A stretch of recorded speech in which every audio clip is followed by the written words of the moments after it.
Prayogo, kau pasti sudah lama mampus.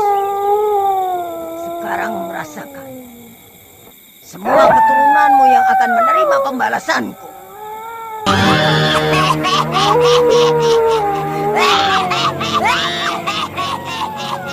Mempersembahkan serial Sandiwara Radio Misteri dari Gunung Berapi. Dalam kisah Harimau Siluman. Naskah karya Asmadi Syafar. Dengan para pelaku Ana Rusli sebagai Roslina, Wit Hendra sebagai Mardian, Idris Apandi sebagai Raisman, Ape Burhan sebagai Darwis, Rini Utoko sebagai Lasmi, dan pembawa cerita Neni Sumardi. Kau sendirian, Mardian? Iya, Tante. Lalu, Farida kemana? Dia di rumah ibuku. Loh, kenapa tidak sama-sama kalian kemari? Katanya dia masih lelah. Jadi aku suruh beristirahat saja di rumahku. Sekarang apakah kau akan kembali lagi ke rumahmu? Iya, tapi sebentar lagi. Aku akan beristirahat sebentar. Oh ya, ayah kemana, Tante? Biasa. Mertuamu kalau pagi-pagi begini ini minumnya di warung kopi sambil ngobrol kesana kemari dengan kawan-kawannya. Oh ya?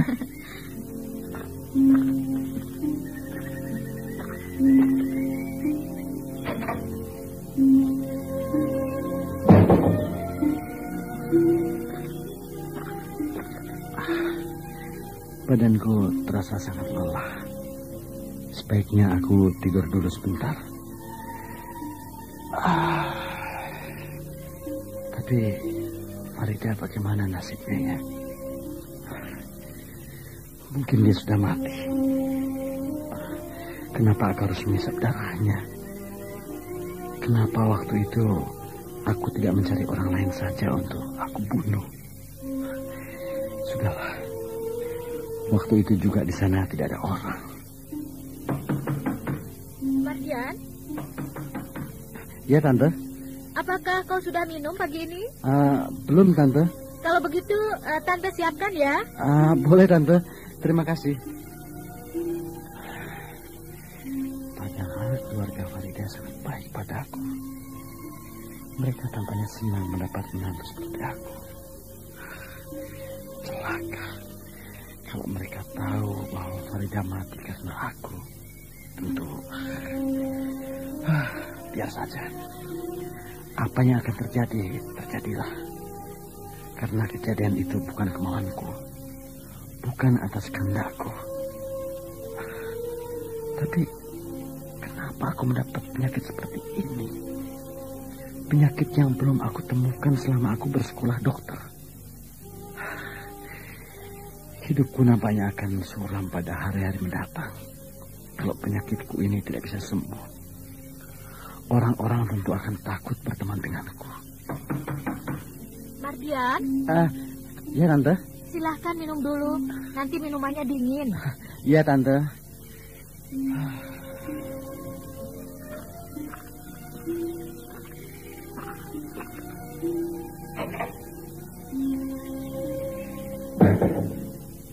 Nah, itu minumnya. Kau minum susu kan pagi-pagi begini? Iya, Tante. Minumlah. Tante mau ke belakang sebentar ya. Iya, Tante.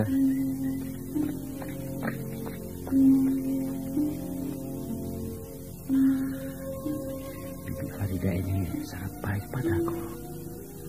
Kalau bukan dia yang berusaha sekeras tenaganya, mungkin aku belum tentu kawin dengan Farida. Susu ini baunya segar.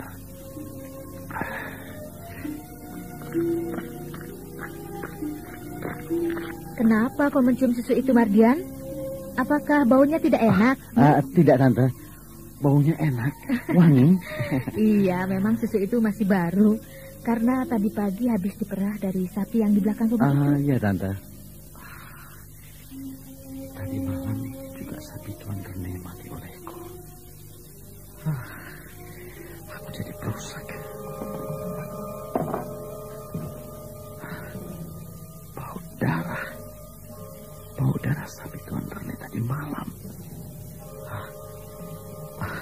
itu hanya khayalanku saja.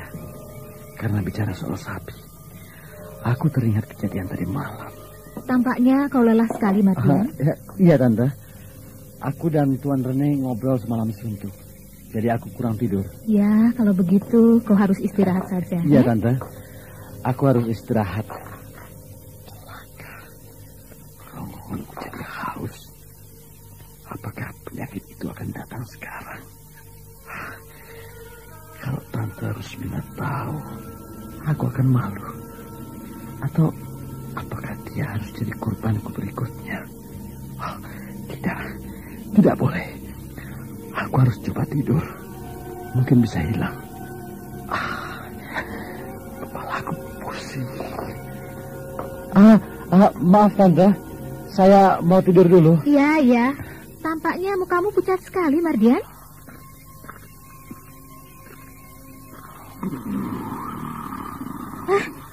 Kenapa kau, Mardian?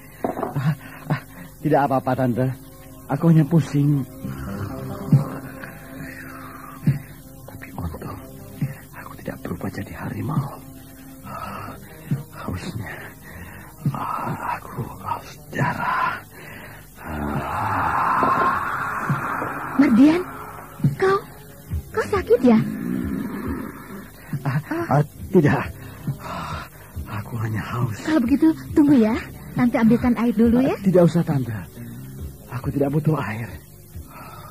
Aku butuh darah. Lalu kau mau minum apa? Teh, kopi, atau apa? Aku mau minum darah. Darah? Kau mau minum darah? Iya. Aku haus.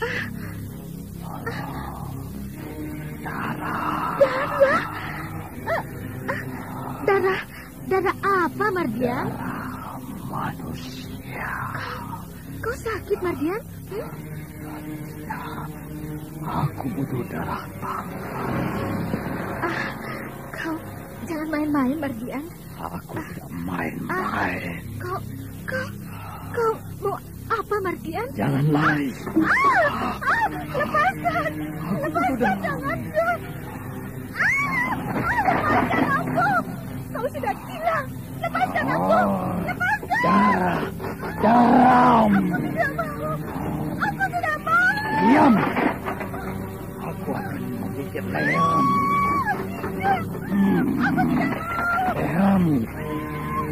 Lehermu. Darahmu.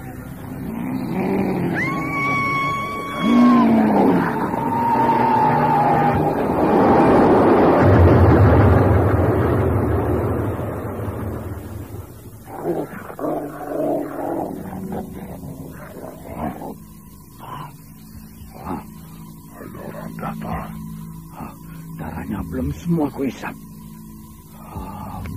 Tapi aku harus cepat lari. Apakah Rusmina ini akan membuka rahasiaku? Aku tidak peduli.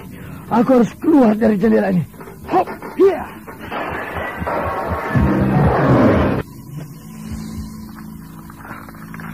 Kak Ros, lehernya berdarah. Kak Ros, apa yang terjadi? Apa yang terjadi? Lehermu berdarah, Kak. Leherku berdarah? Iya. Iya. Apa yang terjadi, Kak Ros? Mukamu pucat. Tidak terjadi apa-apa, Raisman. Tapi lehermu, ada semacam bekas gigitan. Iya, itu bekas tertusuk oleh kondeku. Ya, tapi darahnya banyak keluar, Kak. Biar nanti juga berhenti.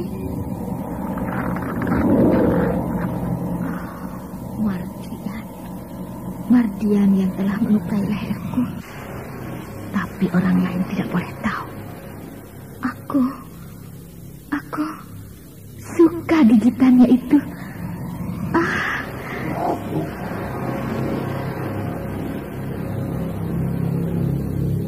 Rupanya, karena darah Rosmina tidak habis semua dihisap oleh Mardian, maka Rosmina bukannya merasa sakit, namun dia merasa suatu kesenangan yang lain yang belum pernah dia rasakan selama ini. sehingga dengan cepat dia mengambil keputusan bahwa peristiwa ini tidak akan dibukanya pada orang lain.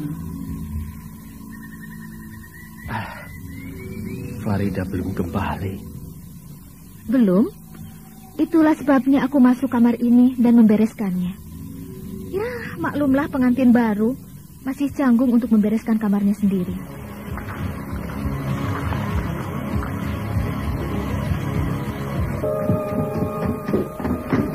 Hei, dari mana kau terburu-buru begitu, Mardian? Aku dari rumah mertuaku. Lalu, kenapa kau kemari? Ya, sehabis jalan-jalan pagi, aku mau tidur dulu sebentar di sini. Begitu. Ayah pikir ada apa. Mukamu pucat. Seperti orang ketakutan. Hah? Aku agak lelah rasanya. Mungkin kurang tidur. Ya, sudahlah. Pengantin baru.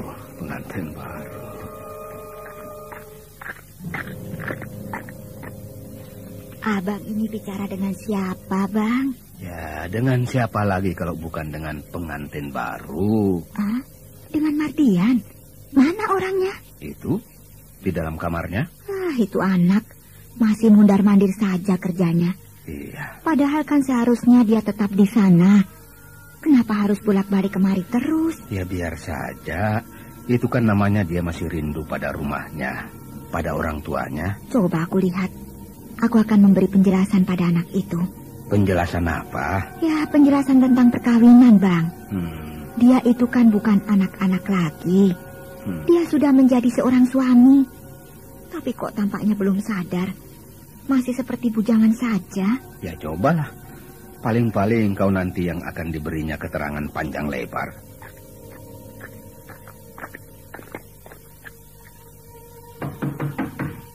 Mardian? Mardian? Mardian? Cepat betul tidurnya. Rupanya pintu ini tidak dikunci.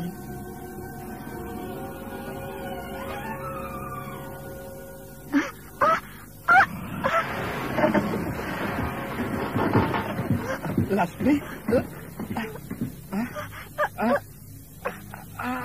Ada apa? Itu di tempat tidur itu. Hah? Harimau? Lihat itu. Ada harimau di tempat tidur Mardian. Kejadian apa ini? Apa? Oh, harimau itu mukanya muka Mardian. Oh, Tuhan, bencana apa ini? Ayo Lasmi, menjauh dari kamar ini.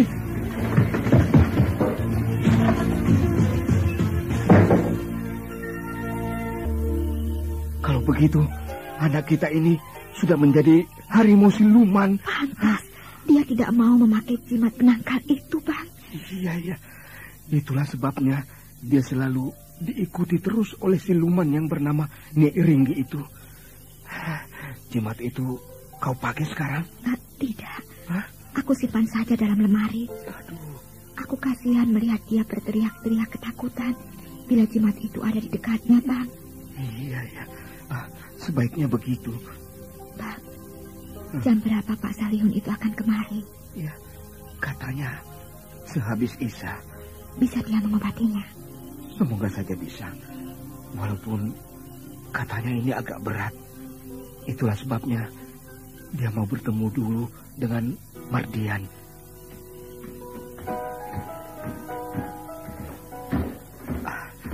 Enak betul tidurmu.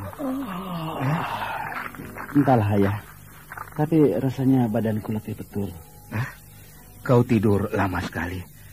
Sejak kau datang tadi siang, baru malam begini, kau baru bangun. Begitu? Maaf. Aku juga tidak tahu kenapa aku akhir-akhir ini suka tidur seperti tadi. Seperti orang yang pingsan saja. Itu minummu, Mardian. Minumlah. Ya, terima kasih, Ibu. Kau sakit? Tidak. Hanya sekarang aku cepat lelah.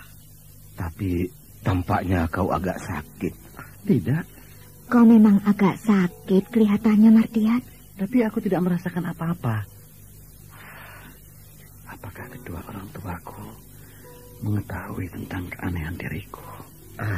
Tapi tadi waktu kau tidur, kau mengigau terus. Mengigau? Iya. Tentang apa ya? Ya, macam-macam. Tentang berburu. Ya, mungkin juga. Aku kan senang berburu. Ya, tapi aneh. Kau mengigau tentang harimau. Dan kadang-kadang kau mengaum seperti harimau.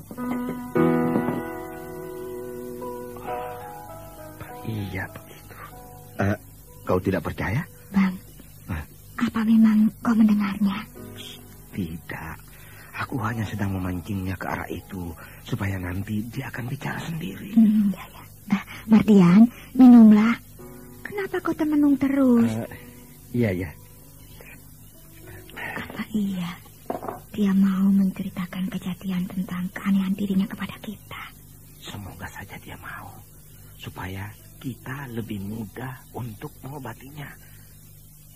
Jadi, kau tadi bermimpi tentang raja hutan itu?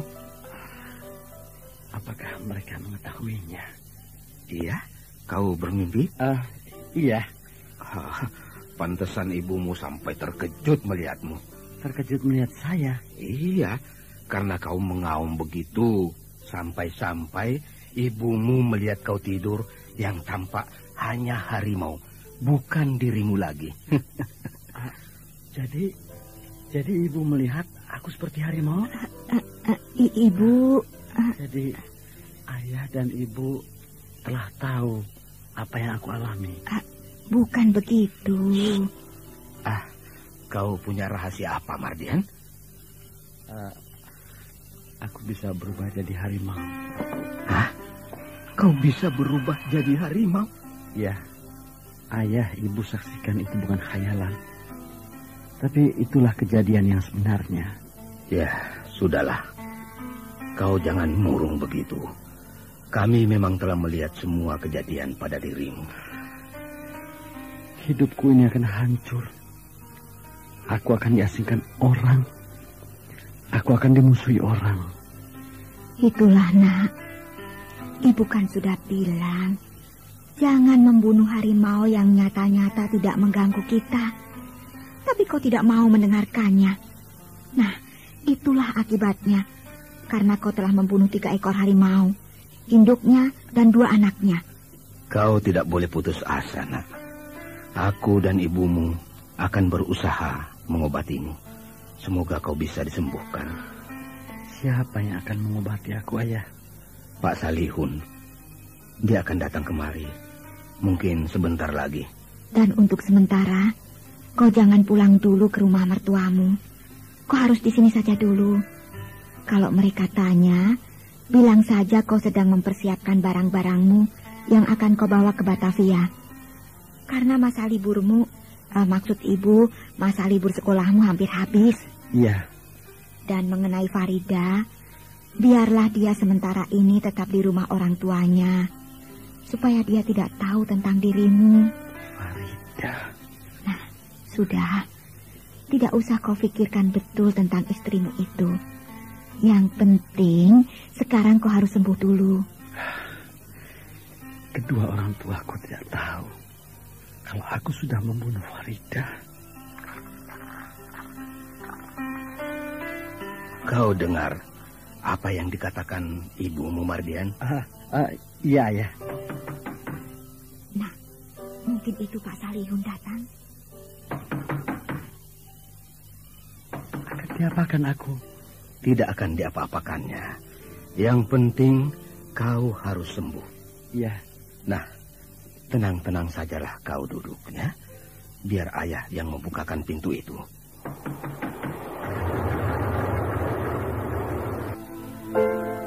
Mardian terus mencari mangsa-mangsa baru. Dia menghisap darah-darah mereka tanpa dia sadari dan tanpa kemauannya sendiri. Tetapi ketika Rosmina jatuh ke tangannya, wanita itu tidak sampai habis darahnya dihisap oleh Mardian karena Raisman sedang menuju ke tempat kejadian itu. Kemudian, Mardian lari dengan loncat dari jendela. Namun dengan demikian, Rosmina bukan mendapat celaka, tapi dia seperti terbius oleh gigitan itu. Sehingga dia bertekad tidak akan membukakan kejadian itu pada adiknya Raisman. Dan kini Mardian akan diobati oleh Pak Salihun atas permintaan kedua orang tuanya. Nah, saudara pendengar, apakah Mardian akan sembuh di tangan dukun Salihun? Demikian tadi telah kita ikuti serial Sandiwara Radio ini. Sampai jumpa esok hari pada waktu dan gelombang yang sama.